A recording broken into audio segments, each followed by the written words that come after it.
सर्वांना श्री स्वामी समर्थ. तर सकाळी छान अशी देवपूजा वगैरे झाली आणि आहोंनी आणि माझ्यासाठी छान असा ब्रेकफास्ट बनवला होता. तर दोघांसाठी ते ब्रेकफास्ट बनवला, छान असा ढोकळा वगैरे खाऊन घेतला. त्याच्यानंतर लगेचच दोघांचा चहा ठेवला.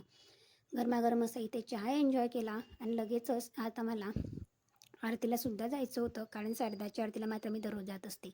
कितीही थंडी असू दे, मात्र कितीही कामं. आज 10:30 होऊन गेलेले होते, मात्र अजिबात माझं आवडलं गेलेलं नव्हतं. पण आधी म्हटलं चला आरती वगैरे करून येऊया. केंद्रात गेली, आरती वगैरे करून आली आणि नंतर मात्र स्वयंपाकाला घेतलं. त्याच्यानंतर लगेच तिथे संध्याकाळी छान असे गाजर वगैरे किसून घेतलेले होते, कारण कालच मी छान असे बाजारातून गाजर आणलेले होते. अगदी ताजे गाजर होते, म्हणून त्या छान असे किसून घेतले. आणि एका मिनटामध्ये रेसिपी दाखवणं शक्य होत नाही. सो तुम्हाला जर गाजरची हलव्याची रेसिपी बघायची असेल की हलवा कशा पद्धतीने बनवला, तर उद्याचा ब्लॉग मात्र नक्की बघा.